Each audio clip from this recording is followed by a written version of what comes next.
Good afternoon, Edward. Hank Halstead here. Not dressed like a bank robber. We're maintaining our 6-foot separation, and welcome aboard. We'd look forward to showing you through this fine vessel. Briefly, I'm going to glance at the 3 special areas on deck, which is the cockpit.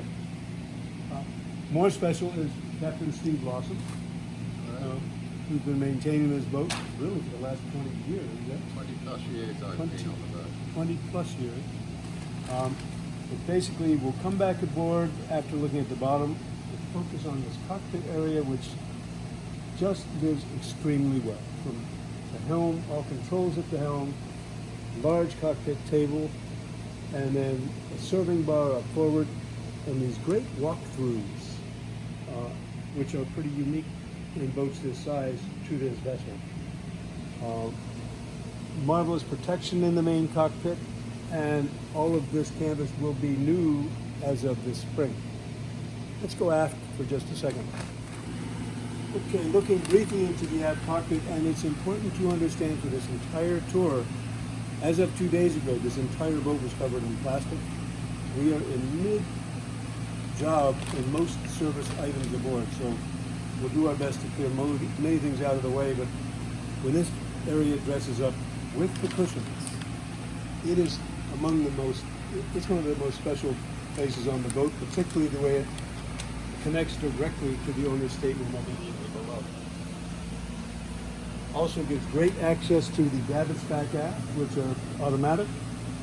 So this is special area number 2 aboard this boat. Looking at the mid-deck area aboard Palawan, the primary feature here is a single powered winch, which is truly the workhorse aboard.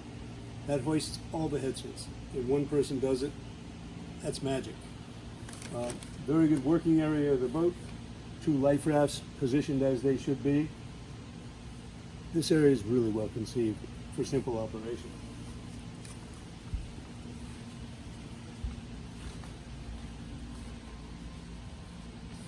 Okay, on the foredeck aboard Palawan, just again we'll be brief before we come back aboard. We begin with a removable staysail stay and a great piece of kit for tightening that stay. A great number of Durade ventilators. The ventilation below on this boat is absolutely exceptional between opening ports and Durade ventilators. Very powerful windlass. As we'll find as we get down into the chain locker, this yacht keeps her 1-inch anchor cables on spools. It's brilliant. We'll get to that. Bow seat is extremely comfortable. In short, the on-deck features of this boat are brilliantly conceived.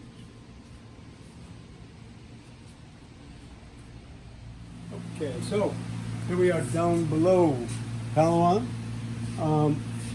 Basically, you get a view of her underbody, and this is the special thing about Ted Hood's boats. I mean, she's relatively shallow at about 6'6" with the board up, but a great sailboat because when the center board goes down, she draws 16 feet.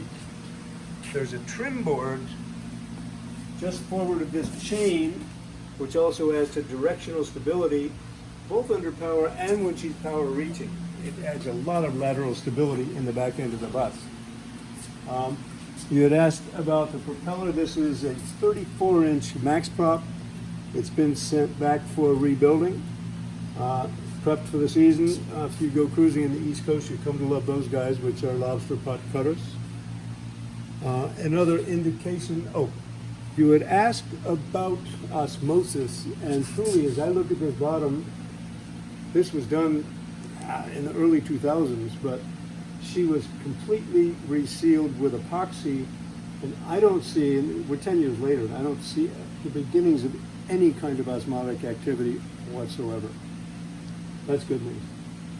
So, just a couple more things. First, electrically, there's a very good sign. This boat was in the water for 6 months last year. This is the propeller zinc, and that's all the degradation it got in the 7 months.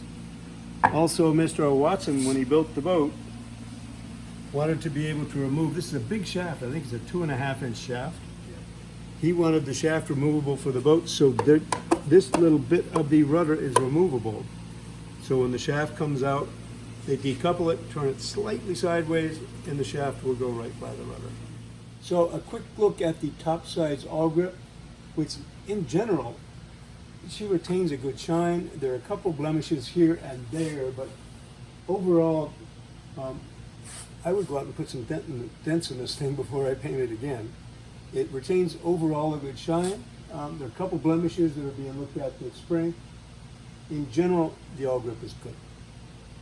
Here at the bow of the boat, you'll see on both sides we have new transducers for the NEMA 2000 depth meter with the new B&G system. Also, the bow thruster has been a reliable friend evidently since day one. Been serviced every year and has always worked just fine. Good news is, not your dinghy. At the helm, Palawan, the great thing is it's all within reach. I mean, every piece of the operation of this boat is at my finger or toe tip. All of the winches, I get main sheet, secondary winch, and the primary winches. 1, 2, 3. These winches self-tail themselves very, very nicely. On this side, we got the main outhaul for when the mainsail is set, and 2 buttons for furling and unfurling down there. Virtually that easy. Very briefly, the bow thruster is right there. Talk about fingertip control. And at your toes, you get the main sheet in and out. Dead simple. Something we will see and come to love down below if you focus on this prism. Those prisms, when they enter the hull, are mirrored, which triples the amount of light from any prism into the hull. Okay, once again, and again we'll apologize, this boat is not set up for charter. We're missing cushions in the whole 9 yards. There's a lot of kit around that's being installed. This is winter work time. But in this area, great cockpits, very comfortable when the cushions are set up. Large table, we only have half the table set up. This table eats 6 people in luxury, is the only way to say it. Great access for storage. Can do some silverware, some sailing kit goes in there. Basically very well laid out. I like the way they did the ABI hatches in the cockpit with glass tops, so you get a good sense of what's in there. But again, these are typically in cruise mode. They're entirely covered. At the forward end of the cockpit, first of all new B&G Brooks and Gatehouse NEMA 2000 equipment this year, and the Furuno TZ Touch navigation screen at center. All that stuff is new. Refrigeration on a really lovely serving bar here. The, once again, electric stop centerboard up and down, driven by an electric wire winch inside there. A nice feature on a boat this size is the cutout walk-through. Most boats of this size do not have this coaming cut out. The access is marvelous. There is a splashboard that fits into there for offshore work. Last lovely feature of this cockpit, it is a marvelously covered area, completely protected from the elements forward and the breeze by the Dodger. The new Dodger is coming, it will be delivered next week. That'll be brand new. Likewise, the Bimini, which completely covers the cockpit area. This is as comfortable as cockpits get on boats of this size. Okay, once again now in the aft cockpit aboard Palawan. And yet again, we ain't set up, but this is an area that cushions extremely well, and it is one of the most comfortable areas on the boat. Looking back forward, the connection, the companionway into the owner's stateroom on this boat, it makes that stateroom infinitely large, literally. Going below, men's head to starboard with a shower, her head to port with a tub. Back in the cockpit area at the forward end, there's a very substantial Dodger that goes here as well. And you'll notice that's not only a Dodger bow, it may as well be a roll bar. This is actually the support for the main sheet, which actually is that black line So the main sheets from here, but this also seconds as the forward bow of a dodger, which protects this area pretty completely. Another very nice feature, as we get back aft, we'll see the backstays on this boat are split, port and starboard, and that allows access from the center back aft, from center line, right through the cockpit and aboard the vessel. This boat also comes with a very nicely detailed passerelle that will fit into the socket on the center of the taffrail and deploy for stern boarding in the Caribbean. So a couple other details in the aft cockpit. First of all, aft cockpit shower, very nicely done. Also, the amount of stowage in this cockpit underneath the AMI hatches here, great volume of stowage. Also on the starboard side of the transom. On the port side, a very smart idea, that is for propane and for tender fuel. So that port side is the gas rocket. The davits are electric cable, so you virtually hook up the tender and you push a button and you pull the tender off. You know, another really exceptional thing as we look at this boat, the ventilation below, and we had looked at the generator and how there are pretty few hours on it. They've been cruising north. But even in the Caribbean, the ventilation on this boat is phenomenal. We are looking on deck, and these ABI hatches are really good, solid stainless hatches. I just counted 14 opening hatches. The raised salon part, there's a forward opening windshield and two large hatches overhead. Going into the starboard, the salon below you'll see is separated into two big hatches over each one. Hatches going into the staterooms forward. There are virtually 6 on the mid foredeck and a large one forward going into crew quarters. And an even dozen Doré ventilators, plus 2 more on the cabin sides for the engine room. The ventilation in this boat is exceptional. Just once again being a bit redundant, but this one winch, one powered winch, is basically powers the boat.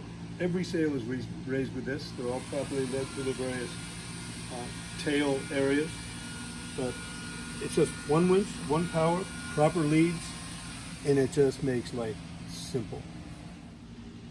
Okay, very briefly, 2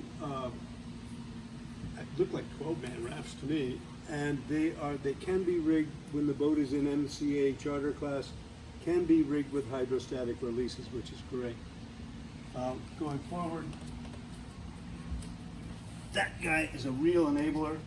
This is a Barbarossa tensioning device for the removable staysail stay. The beautiful thing is, you can short tack without having a stay in the way. That's a great feature. On the foredeck, the windlass has both chain and rode gypsies. Under here we access, there are 2 spools with 300 feet each of 1-inch nylon for 2 anchor rods. Great piece of kit. It looks like at some point in the reasonable near future you're going to want to regalvanize the chain. That's pretty easily doable. Heavy job, but doable. The chain gypsy is hooked to a CQR anchor, which is substantial. I couldn't tell you how heavy it is. That nests in a bow roller in the bow. On the bow roller, we have a Bruce anchor, or is it Delta? It's a Bruce, we'll call it. And that will accept a nylon rod. We also have attachments for the hydraulic furling head stay. Looking back aft, we do have a full, I believe that's a carbon fiber spinnaker pole. Thank God, because that makes it so 2 young men can lift it. I don't know if Liz got a picture of the bow seat she's sitting on because it's lovely, but this is just a lovely low profile look aft on a lot of yacht. Okay, looking briefly at the teak decks, which we've looked at more than briefly, basically there's still a good thickness of wood. This teak deck was laid 28 years ago at 3/4 of an inch. There's still a good bit of meat left. I was disappointed to learn that these decks are fastened. They're screwed down below all these bungs, which means there are probably 2,000 screws holding this deck down. When the deck is ultimately replaced, we will glue it. We won't screw it. You can see they replace probably on a boat like this, they will end up replacing, every 3 years you probably replace 50 to 100 of these bungs, of these wood plugs. What I'm seeing here, you can retain these decks in this kind of condition for the next up to 10 years. But you're going to want to replace them at some point. Good news is you get to choose where in the world you want to do it. So here we are, literally at the heart of the boat. This raised pilot house is what the boat is all about. As you'll note, the visibility is all but 360 here. You could virtually, as Steve says, he can run a full watch down here offshore. They also, as you look at these two L-shaped settees, they're big. Both of them, port and starboard, are full length, so you can actually sleep there. The way Ted figured out how to live on a boat, the angles on the back of these seats, the ergonomics is magnificent. And suffice it to say, sitting that way, a guy could turn a lot of pages. Likewise on the starboard side, the nav station is comprehensive, and it's nav station. It's the full-on office in the boat. Again, the Furuno gear is new. All of the Brooks and Gatehouse gear is new. It's a very nice Recaro seat that we've got here for the nav seat. The boat has two complete computer systems, one for communications, one for navigation. They are both backed up to do the opposite task. So full redundancy there. But between that, all the information is right here. And as we had spoken from the outside, the ventilation is exceptional. Forward opening hatch, overhead hatches. Hatches all have screens. Two more hatches going into the cockpit. Opening port going into the cockpit. The ventilation is beyond exceptional. And the wet bar is a nice thing too. But this, the pilot house is not only a pilot house and a wheelhouse, it's the heart of the boat in this boat.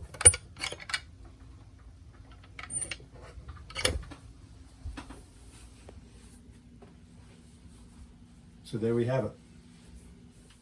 Going aft from the pilot house, it's a wide and pretty gentle staircase down to the owner's stateroom aft, and then back out of the owner's stateroom into the aft cockpit. That's a big space. Looking forward, we go down into the main salon, which is divided into a port and starboard sides, one for dining, one for lounging, as we'll see, but that's another big volume area.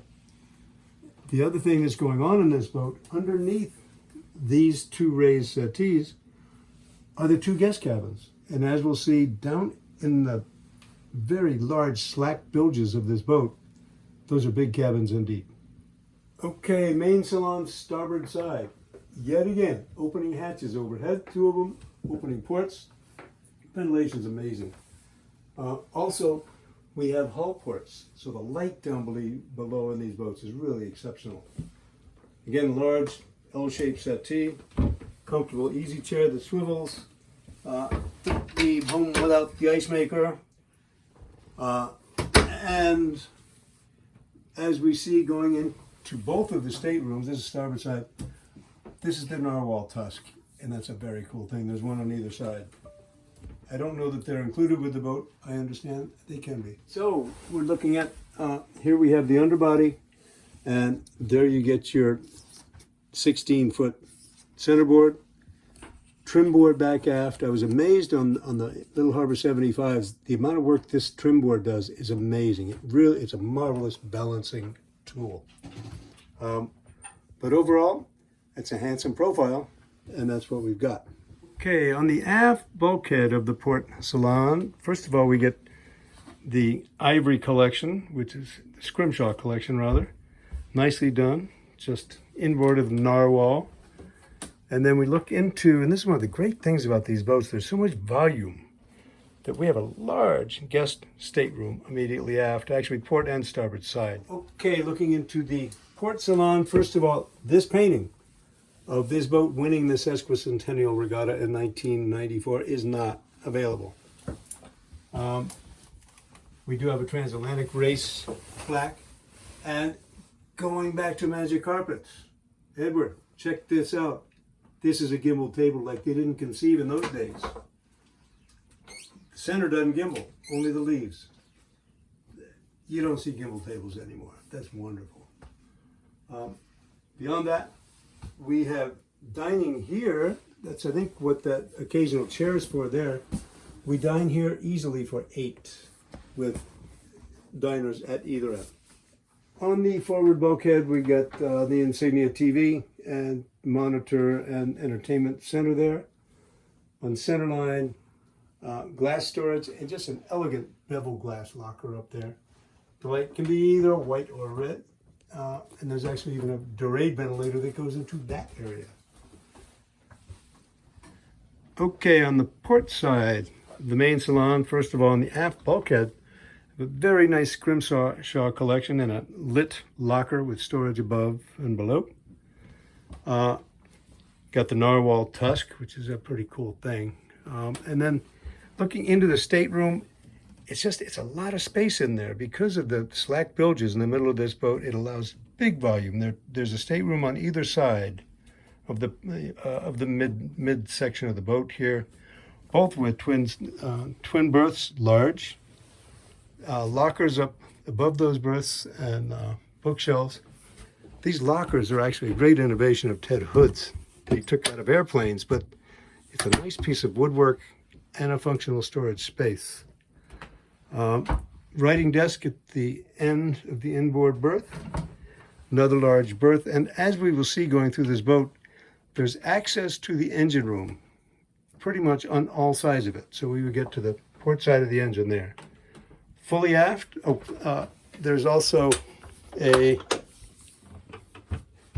large hanging locker in each of the cabins, cedar lined, which is nice. The head is large. It's a head Hunter automatic head, undermounted sink, and a large Delft tiled lined shower where you actually step down, which is a really smart way to contain water in boats. But this is, looking forward, it's a comfortable sized cabin. So aft of the starboard salon, we look into the starboard guest stateroom. This one has over and under berths, and actually the bunks are a little bit wider in here. Not that they're narrow on the other side, but this is just a good sleeping cabin is the way to say it. There's no writing desk in here, but a good bureau fully aft, good hanging locker fully aft. I can open that, again cedar line. Bookshelf on the forward bulkhead, and I forgot to mention in the other stateroom opening ports, which is great. So once again, the ventilation is happening. This one, the shower stall enters from the cabin itself. And then forward, we have the full head with a headhunter facility, towel bars, and just, this is it's a good head space, as it were. So, another very comfortable guest stateroom. Also, quickly of note, this stateroom offers a primary engine room access. We have access, as we'll see in a little bit, from the other side as well. But primary access is from here, which we'll look at in just a moment. Looking aft from the pilot house down into the owner's stateroom.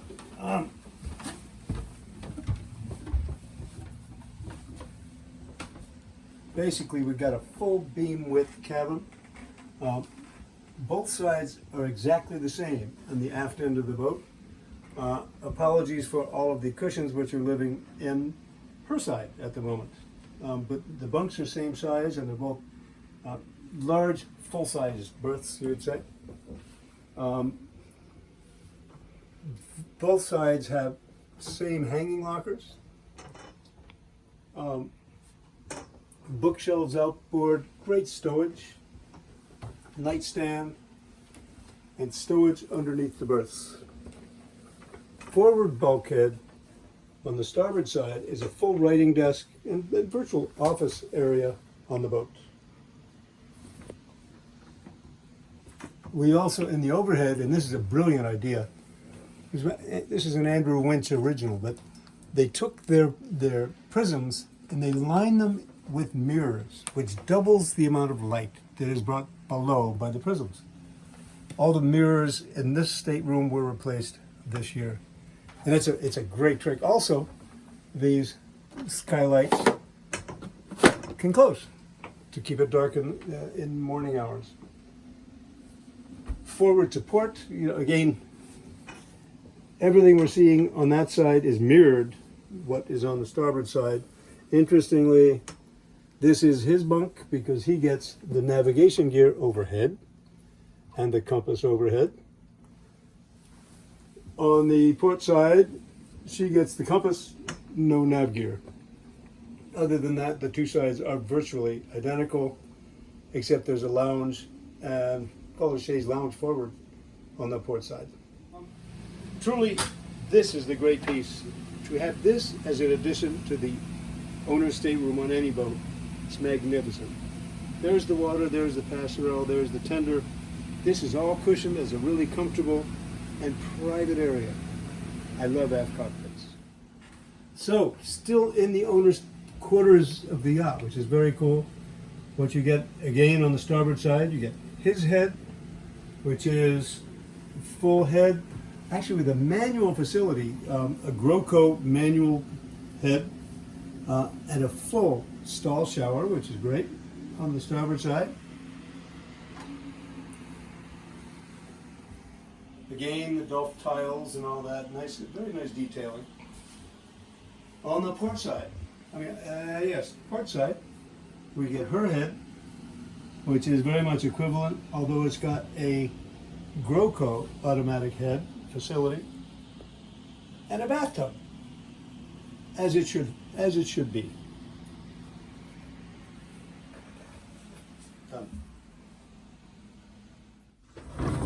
Okay, forward to starboard in the salon.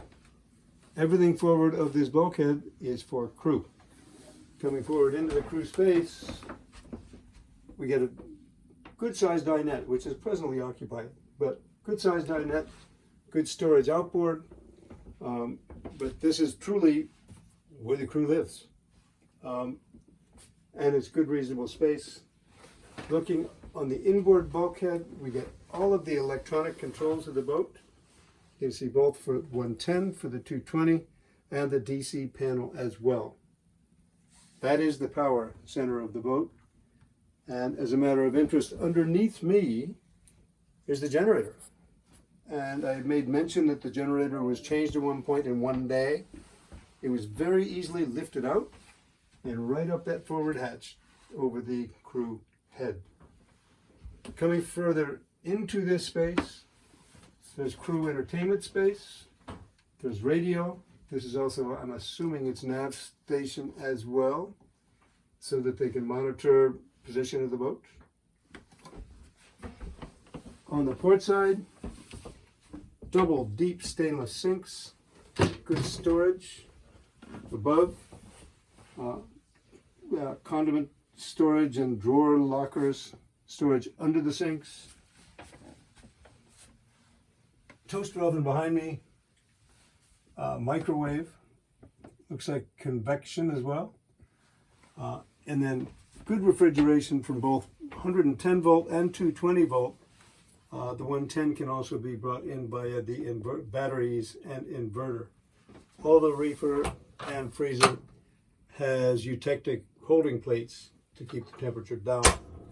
There's also another refrigerator back underneath the seat, aft seat in the settee here. So fully forward, we get the crew cabin, a wide single above, Actually, a pretty wide berth down below as well. Both rather full at this time of year. Good storage in lockers. There's actually a large storage locker outboard here, which is containing a huge toolkit at present, and that's a good use of space. Brooks and Gatehouse readout, so the captain knows where he is, and the rest is an efficient space aboard, going full forward into the second manual Broco head aboard. It's a wet shower, but a good shower, and a big foredeck hatch with steps, so the crew has separate private access to this end of the boat. One thing we'll peek at fully forward is you'll see the two spools of 1-inch anchor road. I just think that's genius. It stores the road well, and it's just so easily deployed. Fully forward is chain locker. Okay, I'm looking in from the starboard side of the engine space through the starboard guest stateroom. This is obviously the center part of the boat, and that's where the engine belongs. There is, and the way Ted Hood designs all of his boats, there are many portals to access every bit of kit, but you come at a lot of it from different areas of the boat. I'm on one side, you're looking in from the port guest stateroom. There's another one, access through the port head shower, and we'll see it at the end of later on. We'll see that this entire back panel, which is the stairs to the owner's stateroom, that lifts up hydraulically. So basically, what we got here is Raycors, twin Raycors for the main engine, twin Raycor filters for the generator forward, primary Raycors as well. This is an exhaust separator they installed after the Bermuda race because they had gotten some water backfill into the engine. So this was added to resolve that, and it's done a good job. Other than that, there is on the forward end of the engine, we have two alternators there, both 24 volt. There's a 12 volt alternator on this side for the navigation electronics. And also on the forward end of the engine is a power takeoff unit for the hydraulics, which the hydraulics are all run on this starboard side of the boat. You can see these large hydraulic hoses here feeding that. A lot of kit here, well installed. As we'll probably take your suggestion, Edward. More than likely, we would end up using the soft pad here and raising this engine to give this area a detailing under the engine, is the way it looks to me. Okay, Edward, back on the starboard side of the engine and looking into the engine space, I'm going to suggest we probably would follow your instinct to whether we replace the engine or not. We probably would lift it and re-detail a lot of the hosing and stuff down here. It's all solid, it's not leaking, but it could be cleaned up. Likewise, motor mounts and stuff. I think you'd want to pay some attention to that. We have really good access to the aft end of the engine and the propeller shaft and all that, right underneath the aft cabin steps. And as you recall, I said that raises hydraulically. Okay, under here is just good access to the aft end of the engine. We get the turbo there on the port side. The shaft right here goes down to a carrier bearing. Primary filter there on the aft end. I believe that's hydraulic fluid, believe it or not. And just basically good aft engine access. So guys, there you have it. There you have all of it. A lot of boat in this boat and a lot of details. And I'm wild about this pilot house. This is just, it's as comfortable a pilot house as I've seen on any boat anywhere. So that's a great space. All the public spaces on this boat are really well articulated. Likewise, the cockpit with a lot of stuff in it now. But these two adjoining spaces, it would entertain a crowd, is the best way to say it. So, thanks for coming aboard. Edward, good to meet you. And we'll do our best to get this off to you. It's try to get it to you by noon Friday your time.